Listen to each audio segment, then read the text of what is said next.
Nah, kepada teman-teman di Kemenkominfo, Presiden berpesan agar terus bekerja seperti biasa. Nanti saya yang akan menjalankan tugas dan bertanggung jawab menggunakan wewenang sebagai menteri sampai nanti ada keputusan baru dari Presiden yang waktunya belum ditentukan tadi. Gitu. Nah, itu saja informasi dari saya. Jadi kasus ini akan berlanjut dan saya besok akan segera melantik 4 pejabat eselon 1 yang baru di kantor Kominfo.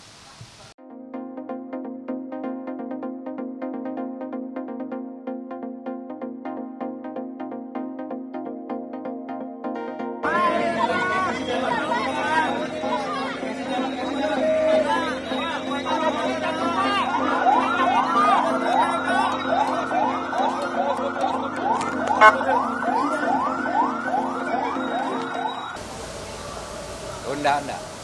Nanti biar muncul di pengadilan semua. Enggak, belum diputuskan. Saya sudah sampai berapa lama tadi Presiden ya tunggu aja sambil jalan.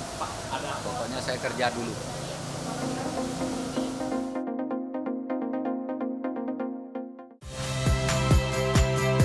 Saya masih tertarikan. Saksikan program-program Kompas TV melalui siaran digital, pay TV, dan media streaming lainnya. Kompas TV, independen, terpercaya.